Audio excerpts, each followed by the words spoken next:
This year sees the 300th anniversary of the birth in Edinburgh of the man considered to be the father of modern geology, James Hutton. Just 14 years before the founding of our society, Hutton visited a location, Sicker Point, on the Berwickshire coast, and found the evidence to support his theory that the Earth was vastly older than the then popular theory of about 6,000 years. He and his two companions basically looked, and even said they looked into, for the first time, the vast abyss of time. This evening, we'll be turning our attention in the opposite direction towards the far future.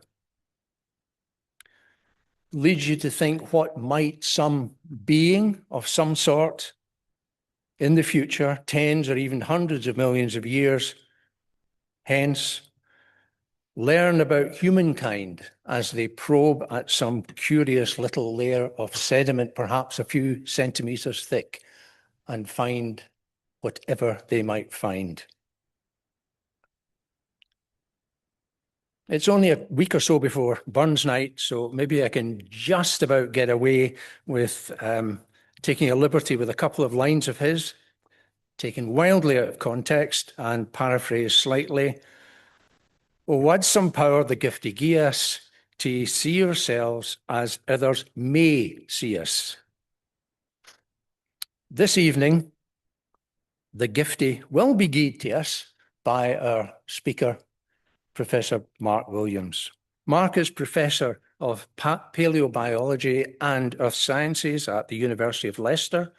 He's something of a polymath whose interests have crossed over into architecture, business, and other fields.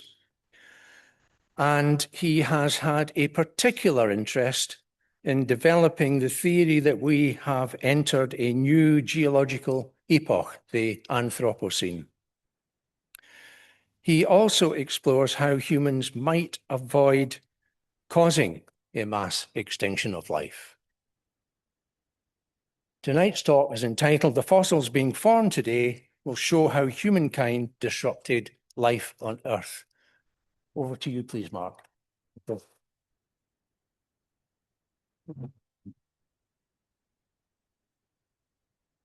Firstly, thank you very much to Campbell for that wonderful introduction. And also thank you so much for the invitation to come and speak to the Society. I'm really honored to be here and also really humbled to see how many have come to listen to me talk tonight.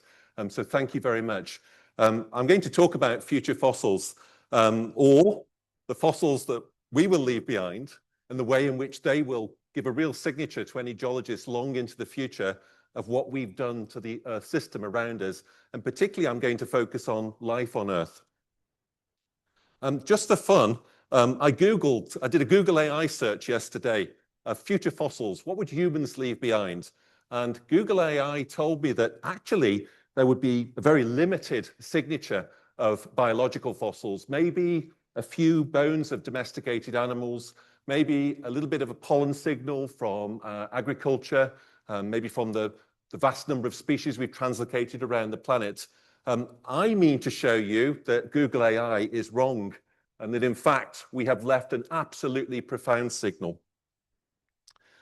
One of the things that Google AI will tell you is that we've left a really good signal of technofossils. Now, I agree with that. We most definitely have. And by technofossils, I mean things like tin cans, plastic bottles, concrete, all the kind of flotsam and jetsam that you might expect humans to leave behind. We've definitely left a signal of that too. I'm not going to talk about that so much this evening because I don't have time in a single talk. And in any case, I want to show you that the biological fossils that we will leave behind will really show a profound and unique signature of the way in which we have affected all of life on this planet. And I use my chicken bones as an illustration of this. They're going to feature several times as we go through this talk. We really have left a massive signature of change on this planet. Just about to coordinate a Royal Society volume on the biosphere in the Anthropocene. It's going to be published next week. And as part of that, we tried to put together in a single figure all of the changes that you and I and everyone else has made to this planet. And it's actually really difficult to go anywhere on the planet now and not find some kind of signature of humanity. And indeed, as a result of that, some kind of fossil signature of humanity as well, which I'm going to demonstrate to you this evening. Now, what we tend to think of generally as fossils are those things that we might go and search for at the weekend. For me as a child, I would be out with my hammer and chisel in the local rocks where I grew up, because I grew up on the Carboniferous, looking for fossils. Because you have wonderful fossils in the Glasgow neighbourhood. I was wondering if Neil Clark would be in the audience this evening, because I saw him on the BBC website, I think on the 27th of December, talking about this shark fossil. Now, that's what we typically think of, I think, as fossils. It's fossils, of course, which give us the main insights we have into how life has evolved on our planet over hundreds of millions of years and indeed billions of years. In my career, I've been lucky enough to look at some amazing fossils. I've had access to this deposit in China called the Chengjiang biota in Yunnan province. And the Chengjiang biota is really unique because it preserves all of the soft anatomy of the fossils. You can see the fossils there on the right-hand side, and that's how we reconstruct them. Now, of course, it's this fossil record of those things that have gone extinct. 99.9% of things that ever lived have gone extinct. It's this fossil record that tells us how the biosphere has evolved over huge amounts of time. It shows us both negative and positive changes to the biosphere on planet Earth. Now, the negative ones are the things I think we can all immediately relate to. Perhaps the most famous geological boundary anywhere is that of the asteroid strike of 66 million years ago in the Gulf of Mexico that defined the Cretaceous Paleogene boundary and was definitely a negative impact on the biosphere. It caused very, very significant biodiversity loss. Something of the order of 75% of all of the species on planet Earth went extinct at this point in time.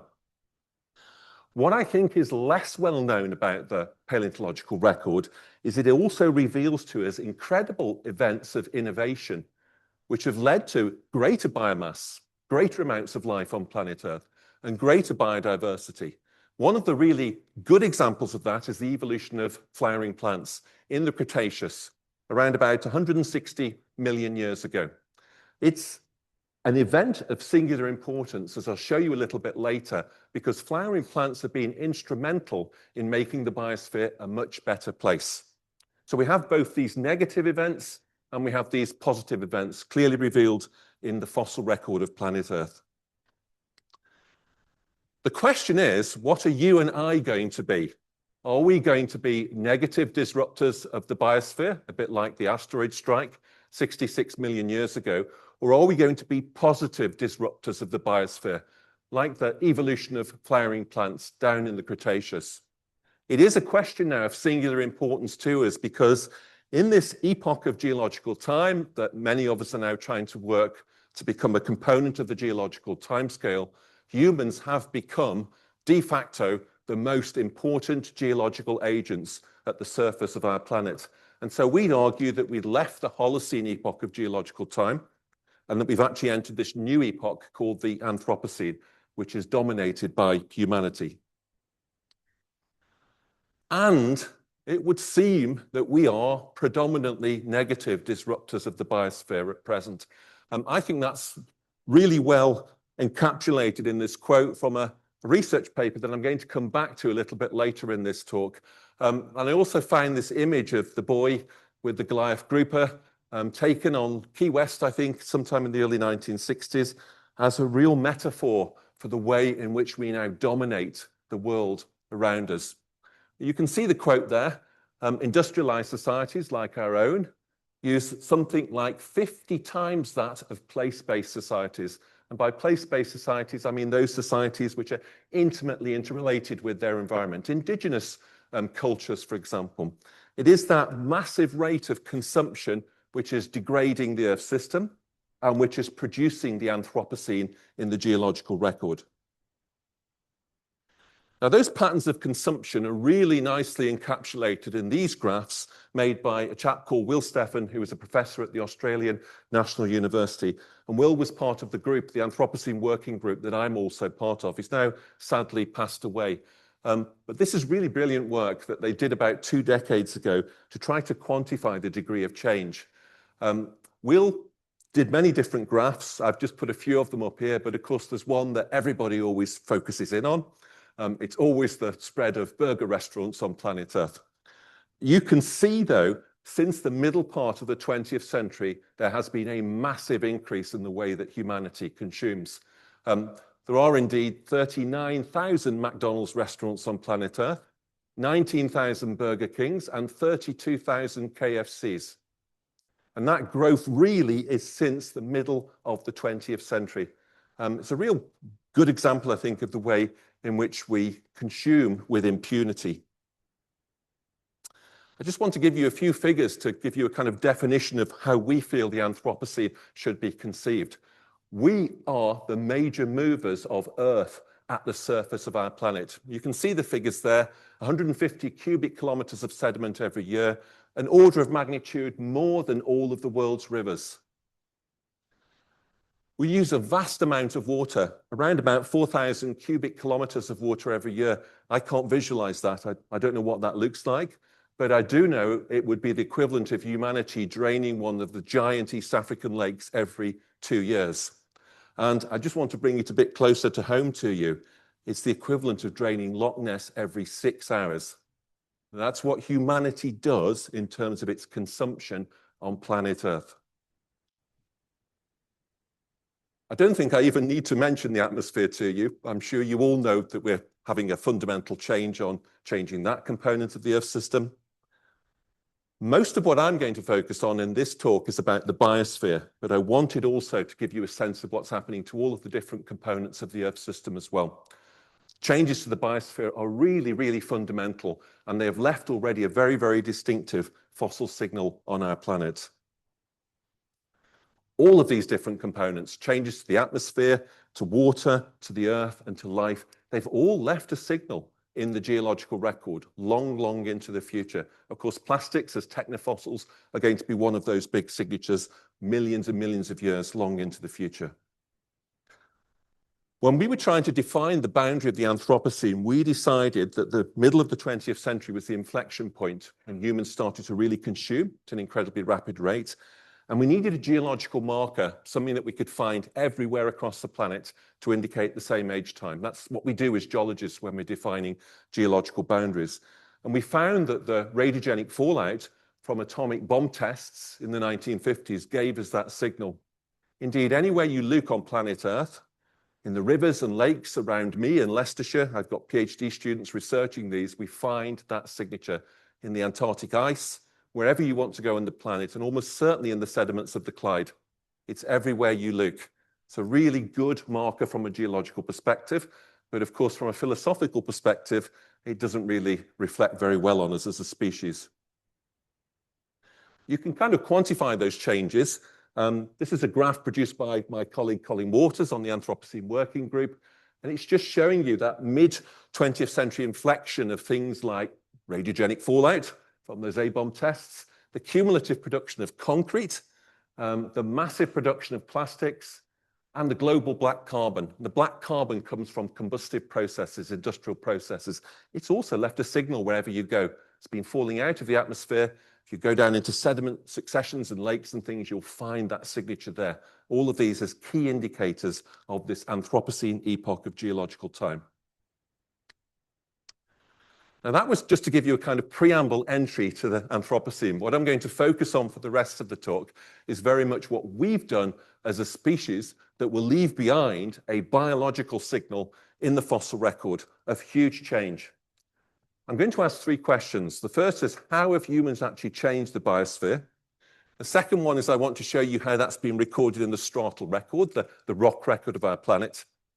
And the third one is I want to ask you the question, what kinds of disruption to the biosphere are we causing? Will we be negative? Will we be positive? And how might that appear to a future geologist? How have humans changed the biosphere? I've tried to just neatly summarize it in this figure here. I'll go into a bit more detail as we go through the talk, but the cow is representing concentration, way in which we've stored mass in the things that we like to eat. The Pacific rat is showing you how we've translocated lots of species around the planet, tens of thousands of them. That oil palm plantation in Kalimantan in Indonesia is talking about the way that we've reconfigured ecosystems globally on this planet. And on the right bottom side, I'm showing you the way that we appropriate a massive amount of energy from the biosphere. We're really greedy as a species in terms of the amount of energy we suck out of all life on this planet. And I'll try to quantify some of these for you as we go through this talk. This is a figure I put together recently just to try to show these patterns in a graphical form. Perhaps the one I think that is the most worrying here is that living planet index. If you look at the one on the left-hand side, the living planet index is based on about 35,000 monitored populations of 5,500 vertebrate species on this planet over the past 50 years. And over the past 50 years, it's shown a 73% reduction, which really terrifies me. Then we can look at all of the other different kind of parameters here. The number of species translocations, currently running at around 300 a year. These are the species we take out of their native range. Wild terrestrial mammal biomass versus domestic mammal biomass.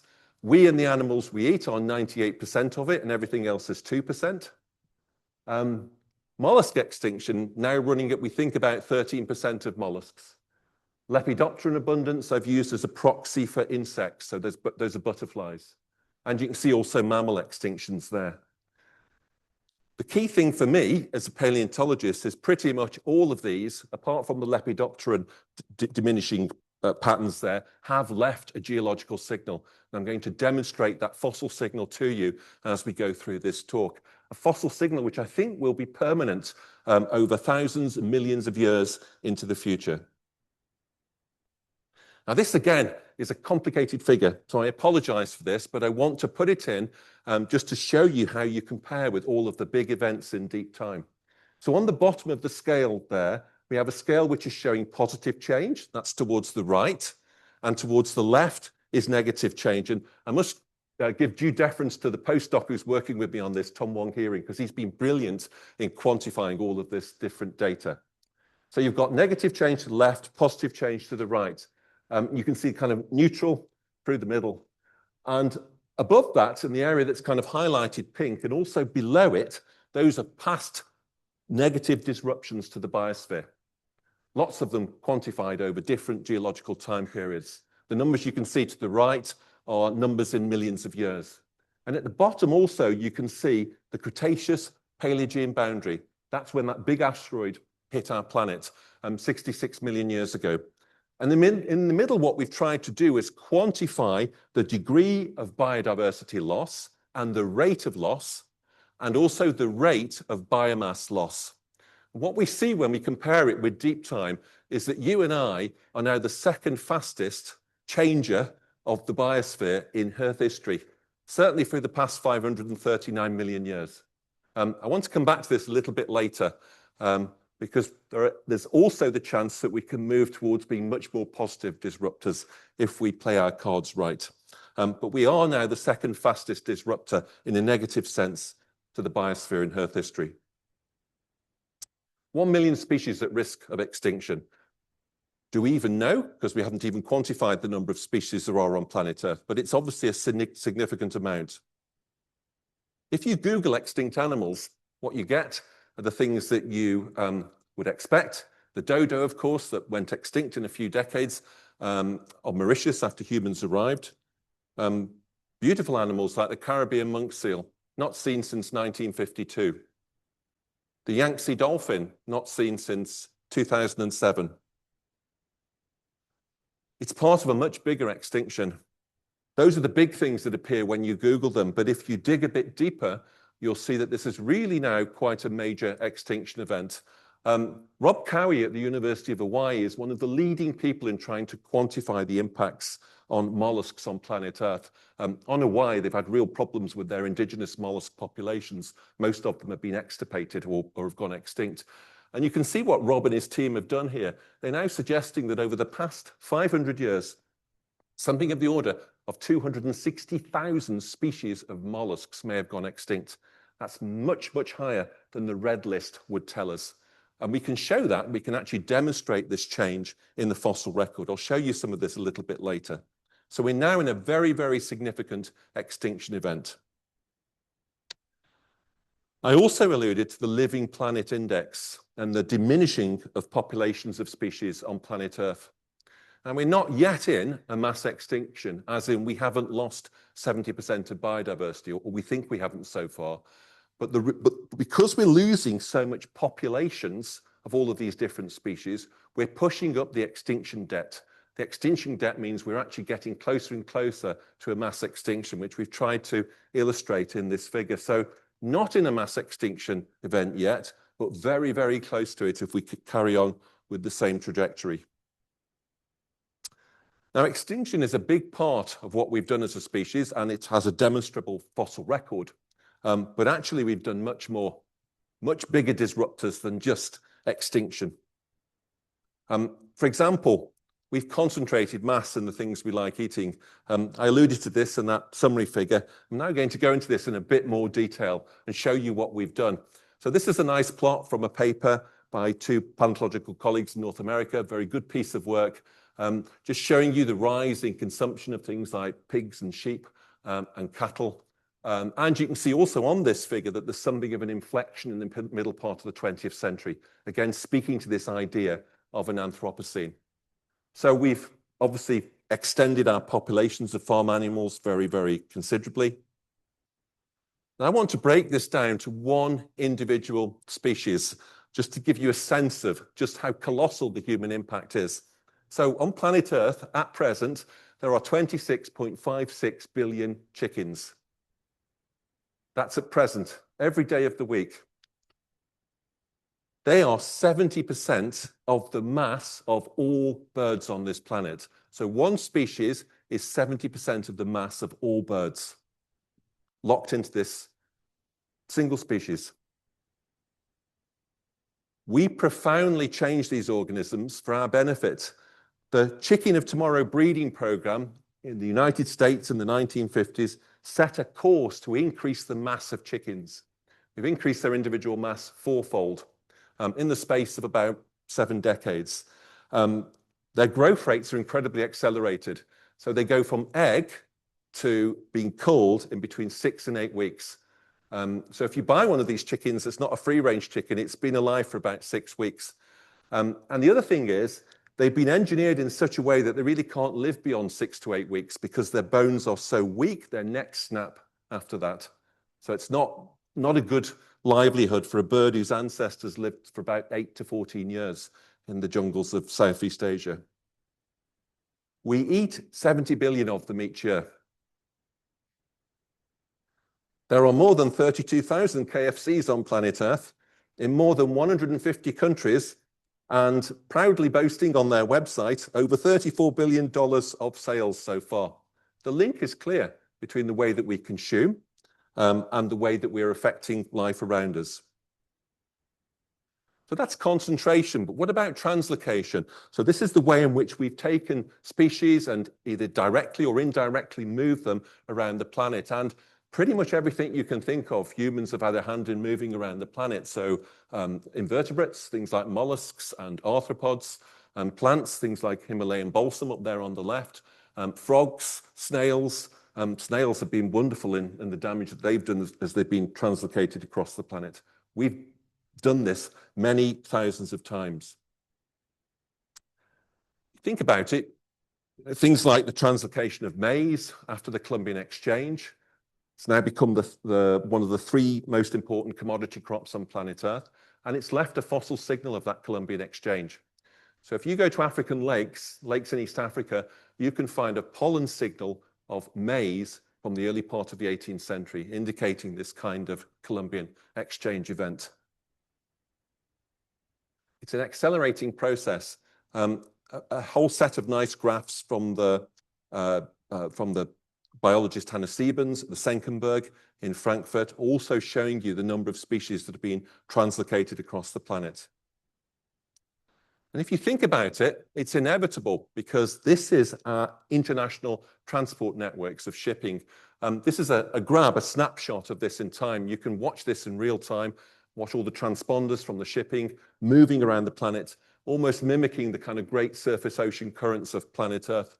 And of course, much of this trade has developed from the middle of the 20th century. Certainly things like the Pan-Pacific trade has really accelerated since the middle of the 20th century. It's this means of redistributing species around the planet. And that redistribution ignores long-founded biogeographical provinces. So I think we've all learned about Alfred Russel Wallace and the Wallace line in Southeast Asia. It's actually very complicated when you come to look at all the different biogeographical boundaries in Southeast Asia. But golden apple snails don't care. Golden apple snails were introduced into East Asia in about 1979, 1980.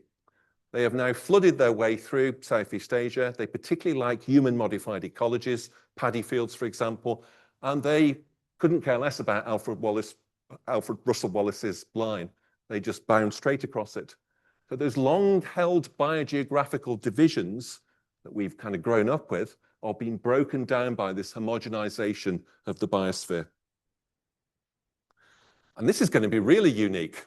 I've picked on avocados because avocados in particular have been explosive in the way in which they've been traded around the world since the 1960s. But think about this. In the middle of the avocado is that big solid endocarp, the pip, if you like, that goes into landfill. And they really do go into landfill. And they're going to go into landfill in so many places around the world, so far beyond the native range of where avocados grow. And also they're going to go into landfill with no representation of the actual plants that they came from. That's going to leave a very, very strange signal for a future paleontologist to find. And avocados is just one component of this. All of these detached parts of organisms that can only happen if you've got a human antecedent. We also reconfigured the landscape.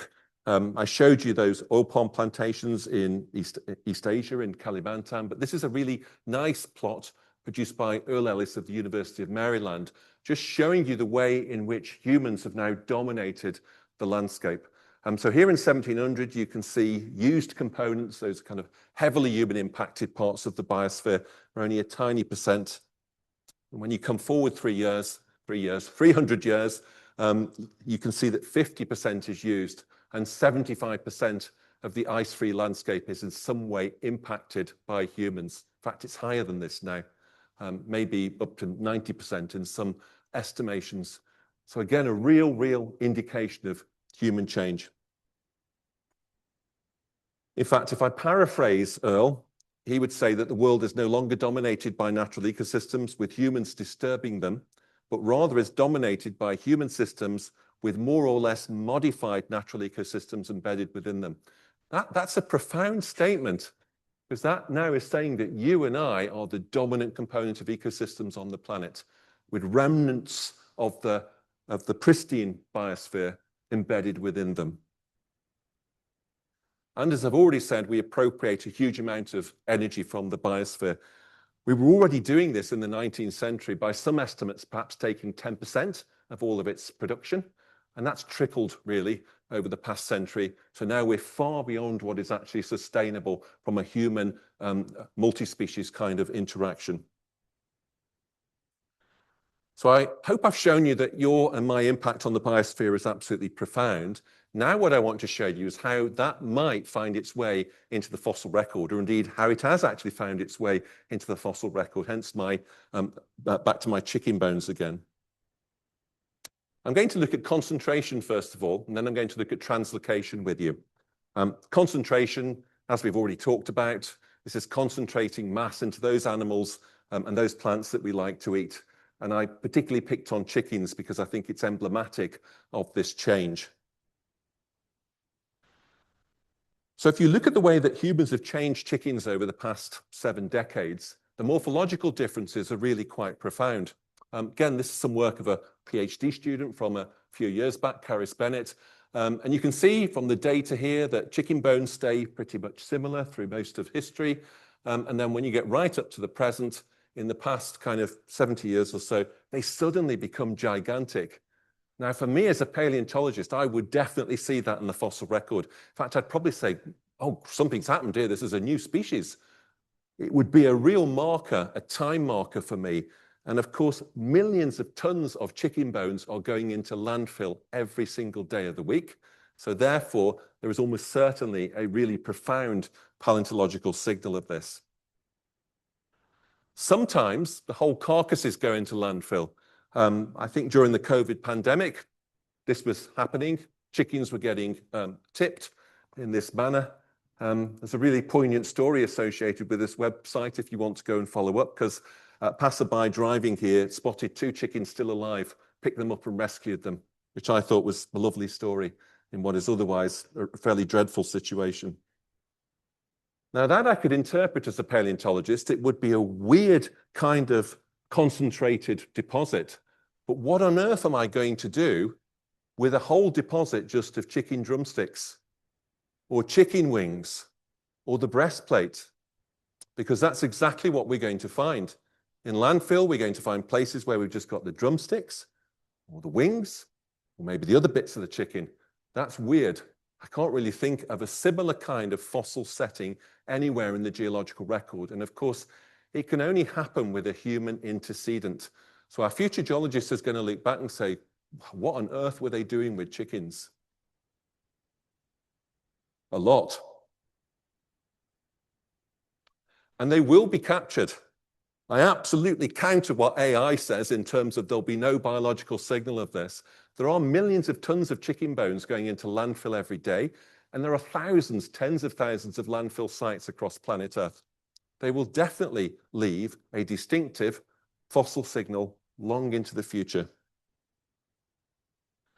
Back to that paper by Plotnick and Coy, where they plotted up the changes in cattle and pigs and things going into the 20th century, and now a focus on the state of Michigan, just to see what the fossil signature of all this change might be in that one state. What you're seeing here are landfill sites. Those are the ones in circles, and the crosses are cemeteries, places where human remains are deposited. They've plotted, of course, the changing patterns of these different animals in the state of Michigan, rising very rapidly.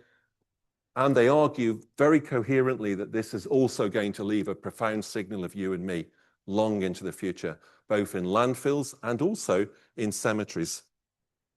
So these kind of places, which are now dotted across our landscape, also are going to leave a fossil signature of you and me long, long into the future.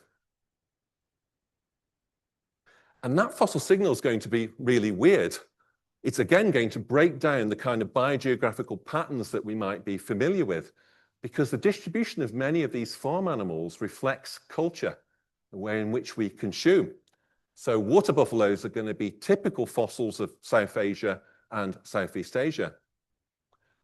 Pigs are going to be particularly in East Asia, in Europe, and in North America.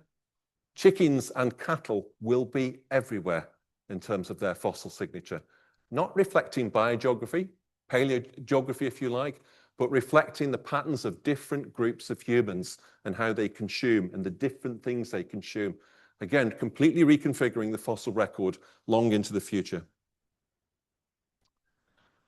The second one I want to look at you with is translocation. So this is the movement of non-native species around the planet and the kind of fossil signature that leaves. This is the one that I have the strongest interest in, although I haven't worked on the hippopotamus in Colombia. What on earth are they doing in Colombia? Yeah, well, we know what they're doing there.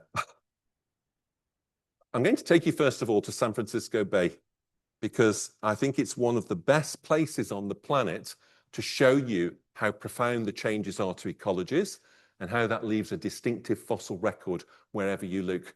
So we're going to go into San Francisco Bay. It's a place where there are lots of non-native species. That's not surprising if you think about the fact that it's sitting on the west coast of North America, and it's really embedded into this pan-Pacific trade. And we're going to be able to demonstrate how that Pan-Pacific trade has altered the ecology of San Francisco Bay. It's a classic piece of work by Andy Cohen and Jim Carlton about 3 decades ago, actually tracked all of these non-native species coming into the bay over the past 150 years since the California gold rush, when San Francisco really began in the 1850s. There's something of an inflection on this graph too. And for example, the Manila clam arrives in the middle of the 20th century. Again, what on earth is the Manila clam doing in San Francisco Bay? Because it's pretty obvious where it comes from. It's been brought in by international shipping. And the thing I think which is most striking here is they found that in some parts of the bay, pretty much all of the organisms and all of the biomass is non-native. So all of the native stuff expunged in many parts of the bay. I'm going to take you out into the bay and we're going to pick up some sediment core. We're going to go out on the United States Geological Survey's research vessel, the RV Snavely. We're going to be out there with a French film crew who were interested in kind of filming these changes, and also with my good friend Mary McGann, who's been one of the real leaders in trying to understand these paleontological changes of the Anthropocene. So here we're out into the bay, and this might be a bit noisy, but we thought the noise would be really good to listen to. So I'll try to speak above it, but you're going to hear the sound of the drill rig. And if you look in the background, you'll see the Golden Gate Bridge, so you'll know exactly where you are. So here we are, we're on the RV Snavely. We've put this piece of shallow drawing kit over the side. It's gone down into the bay. It's going to bring up about a 2-meter sediment core for us. And that 2-meter sediment core, we can date by various means. We know it's going to cover about the last 100 years or so. It's going to give us a good signal of everything that's been happening in the bay over that period. You can just see the core coming up now. That's Dan in the background, and that's Mary, my colleague at the USGS, in the foreground. Mary just making sure that they don't snag the lines as the core comes up. Okay, the core's come up and it's now on the vessel. You can see the coring device, and inside that is this 2-meter grab of sediment from the seabed. It's a recording device because that 2 meters of sediment is going to give us the past 100 years of accumulation of sediments in the bay. We're going to take that core back to Mary's lab at Menlo Park in California, and we're going to sample through it. We're going to pick out the microfossils, or the things we can find in the core. And that's exactly what Mary's done here. And she's now got some of those fossils, very recent fossils, but still fossils, under the microscope, and you can see them there in the background. And it is amazing when you see what's found its way into San Francisco Bay and where it's come from. So now if we magnify them, you can see where some of these things are actually arriving from. So A to C, they're ostracods. Ostracods are tiny bivalve crustaceans. They look a bit like a lobster, but inside a tiny shell, about 1 millimeter long. And you can see that A and B come from East Asia. One is from China and Japan, and the other one is from Japan. C is also an ostracod, and that comes from the east coast of North America. So it's also been moved from the east to the west coast. D, that's a group of organisms called foraminifera. They're single-celled organisms that make a shell. And there's about 40,000 species of them documented on planet Earth. And that particular one comes from the seas around Japan. And then on the right, you have a mollusk called Potamocorbula amurensis, or more colloquially known as the Amur River clam. The Amur River lying on the boundary between Russia and China in the Far East. So here you go straight away in the core. It's full of things that have originated in East Asia and have been translocated across the sea by international shipping, mainly in the ballast water of large shipping. That's how these things have got across. I just want to show you the impacts of one of these on the fauna in San Francisco Bay. So you can see, here's the Amur River clam. We know it arrives in 1986 because that's the observational record. It rapidly became the most abundant mollusk in many places. And then within a couple of years, there were 2,000 individuals per square meter. And then within about 5 years, there were up to 20,000 individuals per square meter. So much so that these mollusks expunged space for all of the other life in the places they were colonizing in the bay. They had a really dramatic impact in San Francisco Bay. They wiped it out basically in those places where they became dominant. Then we have this foraminifera that arrived from Japan, and it's done the same. So the foraminiferans in San Francisco Bay have been living there happily for thousands of years. They were dominated by that species, Helphidium excavatum. That's the indigenous species. And then Trochamina haydai arrived, and you can see that within a few years, it too had become the dominant entity in the bay. Now, as a geologist and a stratigrapher, what I try to do is to look at the fossil record to use them as time markers. So we have evolution, changing species as we go through time, and we can use that to give us a relative indication of time. I could do that 100 million years ago or 500 million years ago, but nobody's tried to do that through the past 70 years. Well, Stephen Himpson, who was a PhD student that Mary and I supervised, he did exactly that. He took these cores in San Francisco Bay and he studied the incomings of all of these different non-native species. And he was able to replicate the observed timing of when they arrived in the bay with the order of sequence that they arrived in the cores. We do that in deep time, but we don't typically do that in shallow time. So forgive me because I'm a child of the 1960s, so I remember the Bay City Rollers really well. Around about the time the Bay City Rollers were the most popular pop band on planet Earth, those ostracods arrived from Japan into San Francisco Bay, middle part of the 1970s. And then, because my formative years were in the 1980s, because that's when I was a teenager, and I like groups like Simple Minds, so I've used Simple Minds here. In the 1980s, that foraminifera and the mollusks arrived. And the order of arrival in the core replicates the observed time that they came in. So here you have an incredibly detailed record of fossil changes in a sediment core, which are signaling these wider changes to the biosphere. I can take you anywhere on the planet and demonstrate this to you. I'm going to take you to just a couple more places. One is 4,000 kilometers away across the Pacific into the Hawaiian Islands, in one of the most remote places really on planet Earth from a geographical, biogeographical perspective. You can see the number of non-native species there in Hawaii.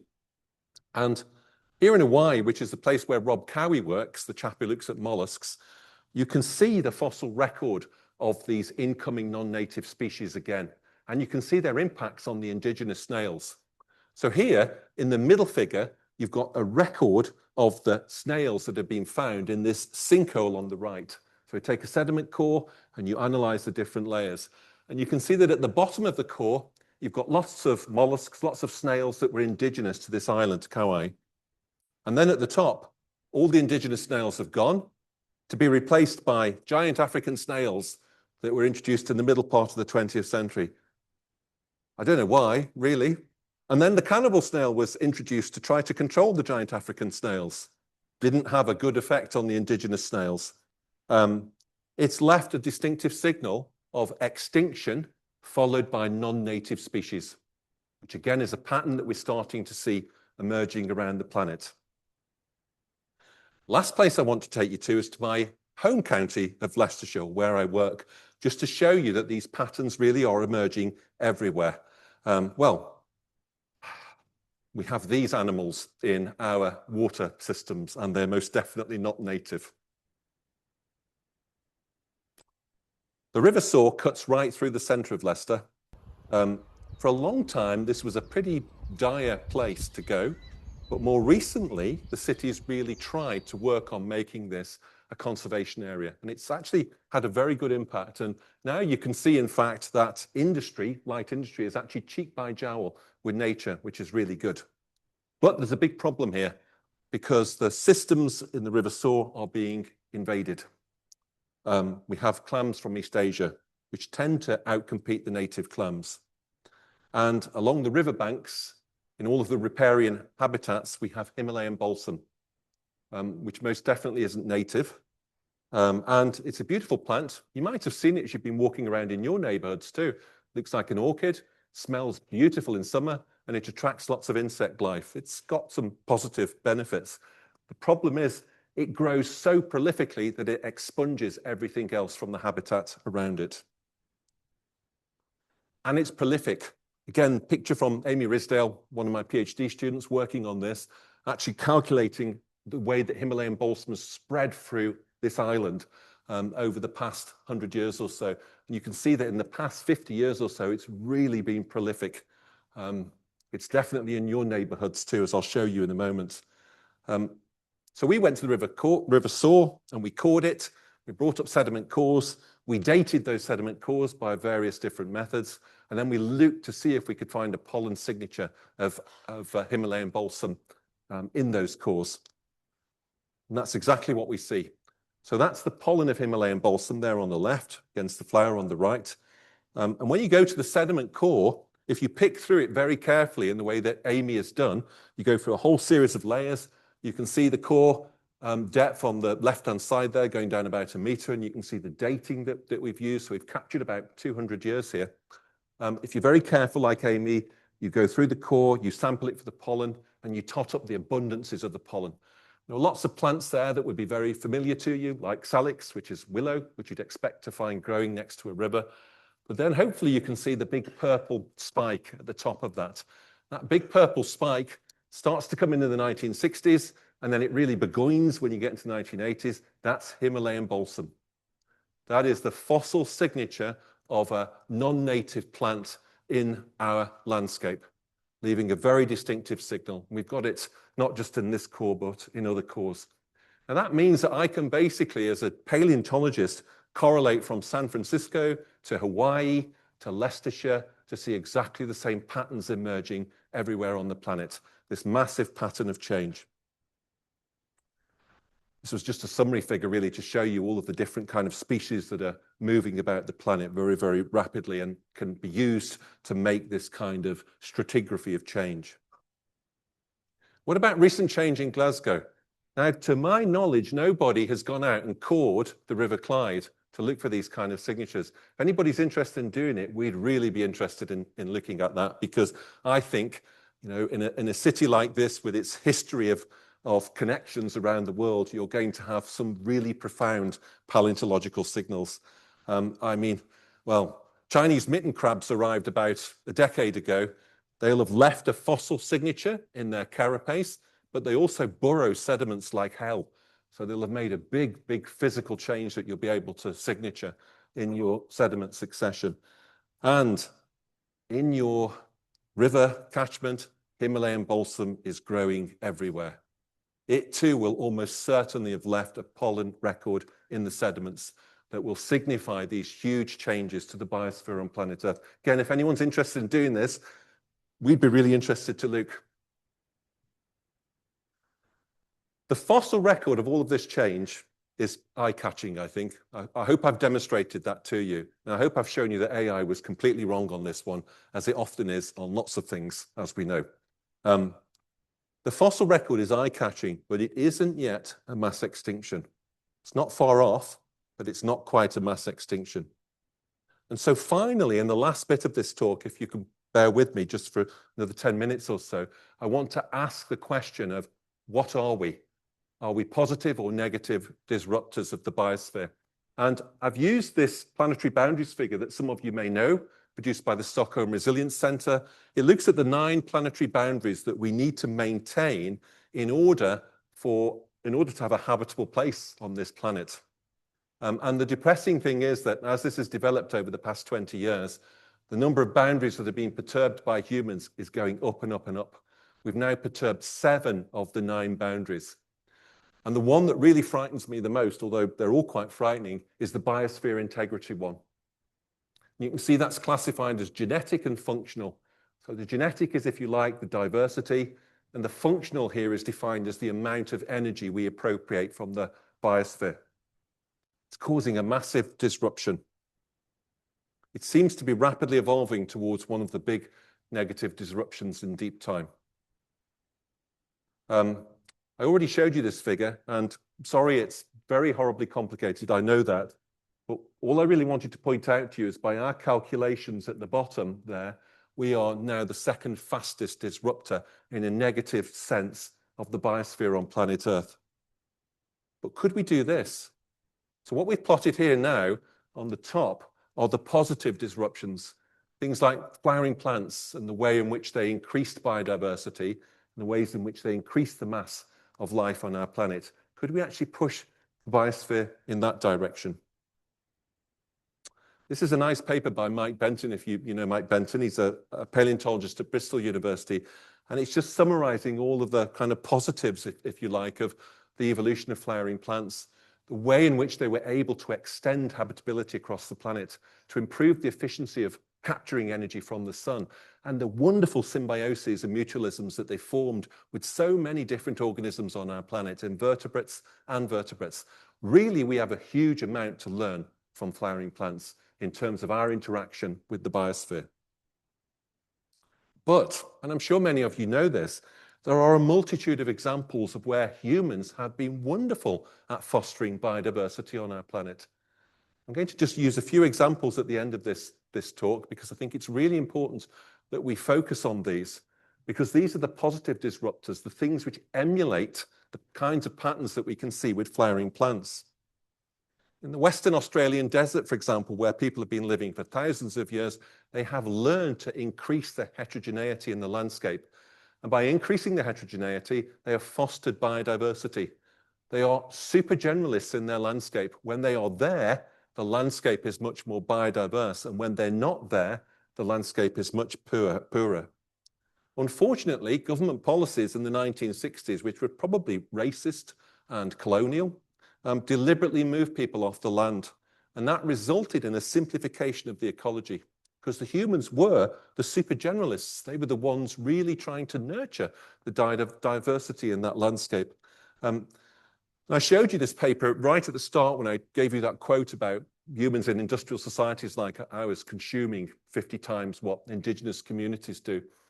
In that same paper is a wonderful image of the way in which humans used to be super generalists in those Western Australian deserts, at the center of this incredible food web and diversity. And then they got locked into the international system, which is there depicted by the bag of flour and the tin of ham. And you can see how that impacted the biosphere. It simplified it. It degraded the diversity. There are lots of examples of this. Cork oak savannas in southern Europe and in North Africa, again, managed landscapes that people are interacting with in which the diversity can be enhanced. But changing practices are having a major impact on these too, because we often buy bottles of wine with screw tops and not corks, and therefore things like that are impacting the livelihoods of people who work in these kinds of landscapes. And the indigenous fishers of the North Pacific, who use a whole range of different methods to catch fish, which are very specific to the kinds of fish they want, don't damage the kinds of fish they don't want, and they have a strong mutualistic relationship with the fish. They have a vested interest in preserving those fish populations long into the future. They are what sustain them. Again, I think this is a wonderful paper. Oops, that's appeared in the wrong place. But it doesn't really matter, and it's clipped the top of it. Top left, you would see indigenous approaches to fishing, and top right, you would see kind of industrial approaches to fishing. And I think the only one that I really need to emphasize here is the social ecological resilience at the bottom of there. The indigenous approach means that people can sustain their livelihoods and the biosphere around them over thousands of years, whereas the industrialized approaches, our approaches, don't. In Glasgow, you're doing this too. I was just looking the other day to see if I could find really nice examples of people trying to nurture their biosphere, and I found the Hidden Garden. Who's been to the Hidden Garden? It looks wonderful. I haven't got time to go there, but I wish I could, because I didn't just see a fantastic landscape where people were trying to enhance biodiversity, but was also getting people involved in understanding nature. So I don't know whether some of you organized this in the room, but I thought that was lovely. That was a really good example of humans as mutualists with the biosphere. Okay, I've come to the end. And I wanted to finish on a positive note, because I think we can really still be positive disruptors of the Earth system. What fossil record will we leave for a future geologist to find? It's going to be one of globally distributed species, often demarcating novel or farmed ecologies. I've shown you that. We'll find aquatic species mixed with terrestrial deposits that will definitely include bones of chickens in landfill. That's going to be really curious from a paleontologist's perspective. Selected parts of organisms, so bits of chicken drumsticks or avocado seeds that suddenly become global and occur far beyond the environmental range of the parent. Extinction of local indigenous species. I've shown you that in Hawaii, closely associated with the arrival of non-native species and probably often associated with technofossils, with things like plastics and tin cans, etc. That's where we are now. And a future geologist just above those levels may find a mass extinction event. I want to finish with this slide. It's of a frog. Rheobactrachus silus. I like to call her Silas, actually. No, it's a male name, but Silas will do because it's a nice thing to finish on. There is Silas pickled upside down in a jar in a museum in Australia. It's kind of a sad end because this species is extinct. First recognized in 1973 and probably extinct within a decade. It's a wonderful species. The common name gives it all away, the southern gastric brooding frog. This frog swallows the fertilized eggs. The female nurtures the eggs in her tum, and then the little froglets emerged. I think that's wonderful. It's such a fantastic example of how incredible the biosphere is. It's even better, this frog could swim front ways and back ways. It could hold its breath underwater for hours. It's a marvelous animal. It's now extinct. In the 2010s, some scientists thought of de-extincting it, bringing it back. But I can tell you, I think Silas is telling you now, don't worry now about the things that are extinct. They're... Keep questions short and snappy. Keep them as questions rather than statements, and that way we can get more questions in. Can we invite some questions now, please? One right at the very back row. Okay. Hello, thank you. It's just a question about your chickens in landfill. Now, I don't eat chicken, but I understand that chickens' legs will be a lot weaker because they're being bred to be so big and not living long. But also, shouldn't we be putting all our food waste in our food waste bin that won't go to landfill, it'll go for compost? So how does that affect what you might find out in the future? So if I understood, you were saying that many people try to compost chicken bones now, which is a really good thing to do because they will compost. And I guess if they're composted, they'll probably leave very little paleontological signal for me to find. They might leave some kind of chemical signatures, that's possible, that might be longer lived, but they wouldn't necessarily leave me a paleontological signal. But they have already left a massive paleontological signal for everything I showed you. There are other scientists working on recycling things like chicken bones, making them into foodstuffs, making them into a paste that can be mixed with materials that would then go into human foodstuffs, I think. And one could argue that's, again, a good way of recycling and using everything in the most efficient ways we can possibly do. But you're right, things in compost probably won't occur in the fossil record, but things in landfills definitely will.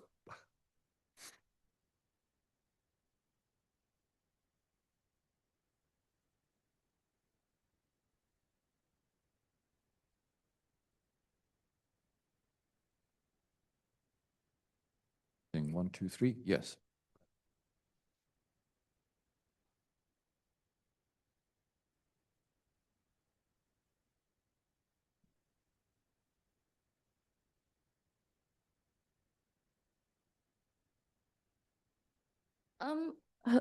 Do you think there's any evidence of the possibility of humans creating, obviously because of the homogenization of species due to our desire to eat specific things, etc. Is there any way that our desire to eat specific things could maybe create new species? Like we have created, like in food, especially in fruits, for example, there's a lot of things that exist now that wouldn't have we've actively created. So maybe, I suppose, do you think that it would be possible for us to consciously increase biodiversity from a like agricultural perspective? So there's already, that's a great question. And there's already a lot of evidence that that is actually occurring. Particularly, I think, hybridization with plants, because so many plants are being transferred across the planet. I mean, there's a scientist at York, Chris Thomas, who you may have come across some of his work. And Chris has argued actually that we may be in the period of one of the greatest accelerations of speciation in plants in geological history. Now, that would be great if that's the case. And there's evidence that you know, that hybridization and speciation is occurring. But it shouldn't undermine our understanding of the fact that we're actually losing species at an alarming rate. And I think it's important to try to think about both. So one is, yes, trying to foster those kind of environments that generate greater speciation, you know, the kind of novel ecologies that are developing in cities and in farms where there's kind of multi-purpose use. But I don't think it's, I think we also have to think about all the things we're losing and try not to lose them as well. So it's not a kind of simple one in, one out approach. But I think that's a really good question. And yes, indeed, there is evidence that speciation may be accelerating, which is good, as long as we don't lose all the things we've already got.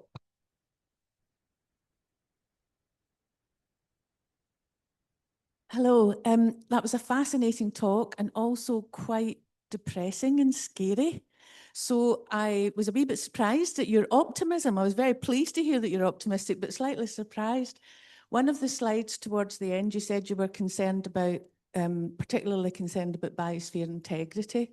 One of the other indicators on that slide was climate change. Now, given what we all know about climate change deniers, isn't there a massive education job here? And are you really optimistic about that we'll be able to bring about change by people being better informed and educated? Yes, definitely. I mean, that again, that's a great question. I think one, you have to be optimistic, but there are signs of optimism. You know, there are lots of scientists now suggesting that we've got to peak agriculture, and therefore peak agriculture might actually allow us to start more land sparing. And that's one thing that I think is potentially positive. One of the things I talked about was we talked about biodiversity increase, and that's one good thing that humans can do potentially. But we may actually be able to improve the way we capture biomass through various kind of agricultural techniques. So that's another kind of positive that I take from this. And that doesn't kind of take away all the problems that climate change is going to present for many ecosystems on planet Earth. And some of the projections are really quite terrifying, certainly for lower latitudes, both in the oceans and on the land. But I see now patterns emerging whereby we may be able to give more space to nature. That's my optimism. And the other part of your question was around education, which I think is absolutely critical. I also see now lots of people putting in research proposals for projects that will deal with school level education about the Anthropocene, for example, because the Anthropocene's become a kind of touchstone for all of these different changes. There's a colleague in France who's just won a large grant to do that, to go into secondary schools and show what's happening to the system, because that's where we really need to be grabbing people's attention. Yeah. So although there's lots of things to be pessimistic about, and I know I showed you a lot of pessimistic things, but I kind of have to, because I have to show you how the biosphere's changed as a result of human impacts and the fossil record it's left. But I think there's everything still to play for, and we have to be optimistic. And I mean, hands up. So how many people in the room have got a garden? And how many of you have left wild spaces in your garden? Because that's an example of you being a mutualist. Yeah, if you live in a city or the countryside, you can potentially really enhance the biodiversity in your garden by rewilding spaces. My garden, as you can probably imagine, is pretty wild. And over the past few years, as I've rewilded it, I've just been amazed at the number of insects and mammals and birds that come into my garden now. It was when I moved into the house, it was an ecological desert, a mown lawn. You can barely see a mown lawn now. And if you do that, you're being a mutualist, yes? You're trying to help biodiversity. In a small way, it's a small way, but if everybody does that, it will help. Certainly will help in the city ecologies. Doesn't help with the consumption patterns, but it's going in the right direction. It was great to see so many people put their hand up and say they've rewilded their gardens.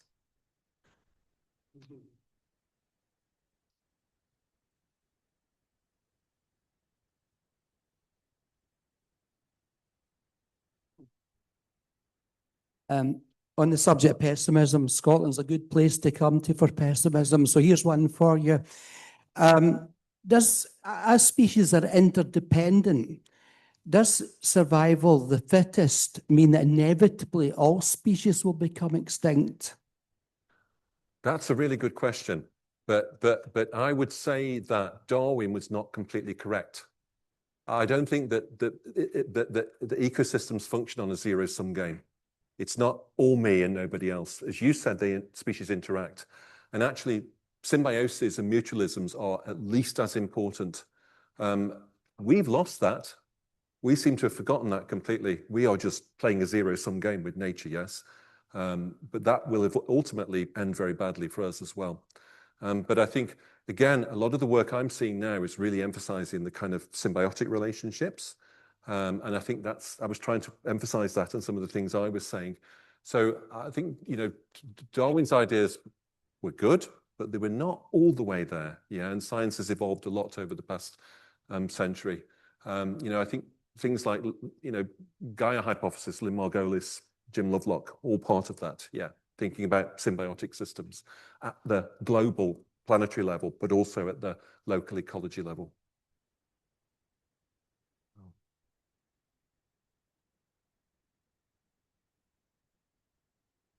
Thank you for your talk. Yeah, thanks a lot for your lecture. Since you mentioned that you're on the Anthropocene working group, I was wondering, since last year or a year and a half ago, they voted against, right, officially defining the Anthropocene. Could you tell us something about the current work of the group and where it's going after this sort of closure of the debate for the moment? That's a great question too. So a year and a half back, the International Commission on Stratigraphy, or at least its quaternary subcommission, voted on whether or not to ratify the Anthropocene as a discrete geological division of time. We spent 15 years collecting data, which we all thought was really profound. And I've shown you quite a lot of that data tonight, my own specialty from the biological side, but lots of other data. The decision, obviously the decision was made. We don't agree with it. You may have seen some of the contested battles that have been fought over it in the literature, in media sites. We continue to work as an Anthropocene working group. We've now mutated into an independent group. We're no longer part of the International Commission on Stratigraphy. We've diversified the people who are part of that group, which is really important because it was mostly geologists, not all geologists, so quite a few disciplines in there. We're carrying on collecting the data, and the data we are amassing, which I've shown you some of, just shows that this is a profound change in the middle part of the 20th century. It's a macro evolutionary change on the scale of the big changes in deep time. So I think eventually we will be living in the Anthropocene. It's just what kind of Anthropocene we want, I think. Thanks for the question. It's a good one.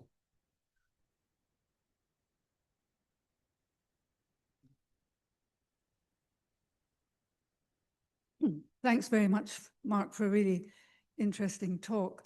One of the things that ecologists often do is to look at species abundance and distribution, and in part use that as a measure of success.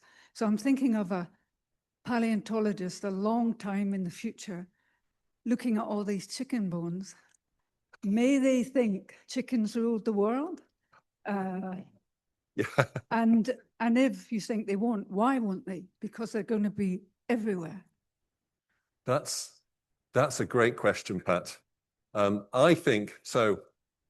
I would agree that cats rule the world, and I think that cats have really been very clever at manipulating humans. You know, and we'll probably find cat bones all across the planet as well. I think the mark of why a future paleontologist would know that the relationship between chickens and humans was not a good one is all the wear marks on the bones from knives and forks and teeth marks that will clearly show they were being predated on a massive scale. So I guess arguably you could say that chickens have increased their biomass, and that could be seen as evolutionary success. It's an interesting philosophical question, that one, isn't it? I really like that one. But I think all the wear marks will show otherwise.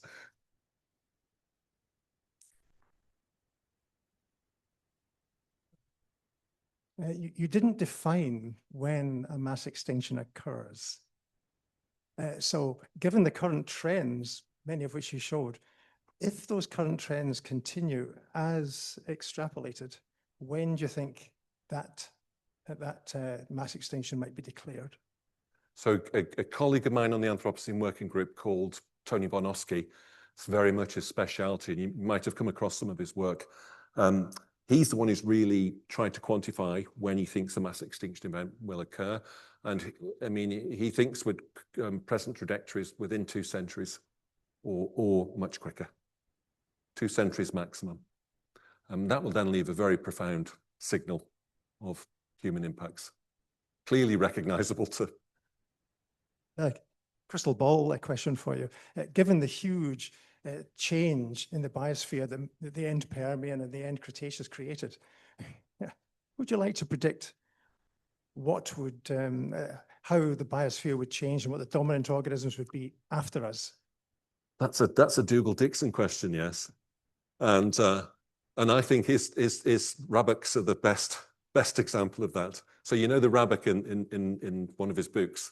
So this is, you know, generalist species tend to survive extinctions, and rabbits may well be one of them because they're all across the planet, and they're pretty good generalists.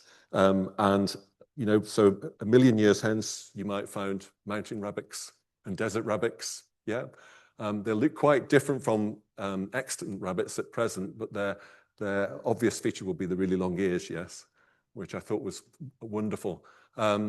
So, I mean, it's the generalists that typically survive, yes, and then go on to radiate into lots of different settings. So I could certainly speculate quite clearly about the things that will survive. I'm sure you could too, yeah. Probably humans, because we're super generalists. Yeah, quite possibly we would, in a very degraded biosphere.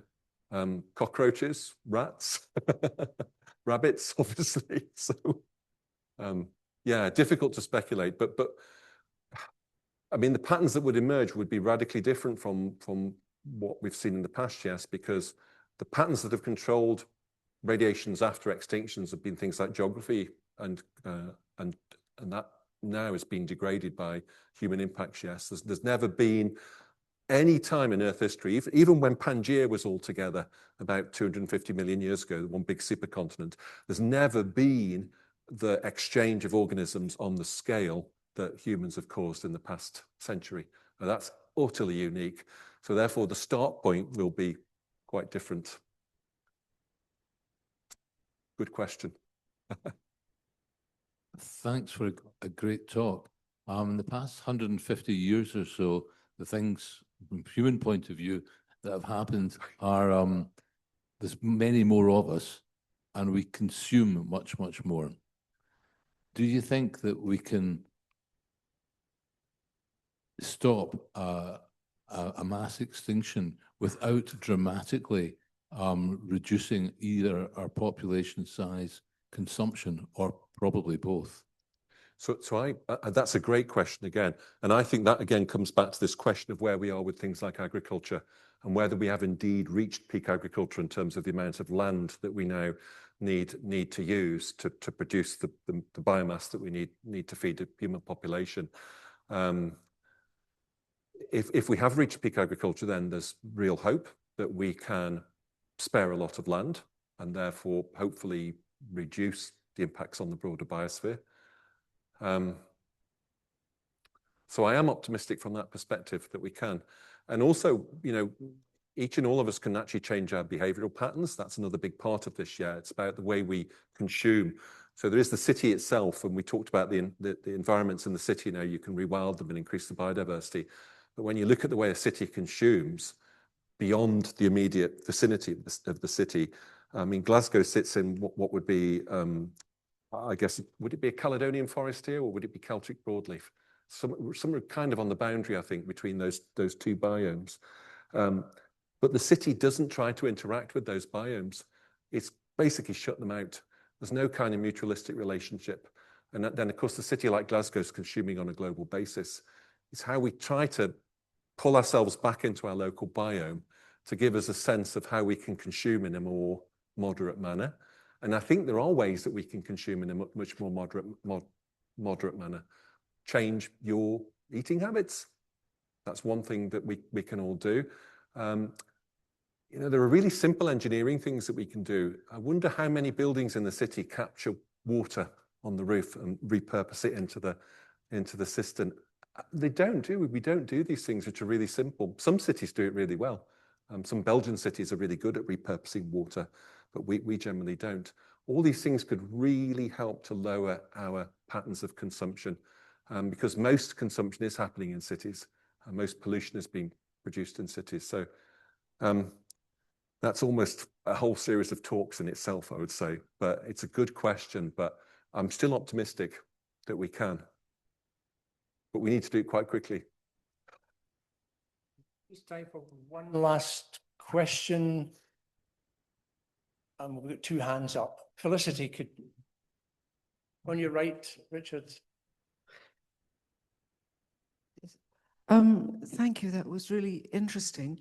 I wanted to ask about the image that you used as the backdrop to your title and to a number of your sort of summarizing slides. I haven't seen it before. Is it yours? No, it's not mine. I've given them. I found it and thought it was such a marvelous way of thinking about. It's actually an amalgam of technofossils. It's not biological. No, I saw goggles and I saw flippers, and I think I saw coat hangers making up the ribs. Yes, yeah. It's amazing. Yeah, it's a fantastic work of art. So the link is in there if you want to follow it. Thank you. So, I'm sorry, it wasn't a. I also thought it was a great image. So squeeze one more in, Richard. There's Tony.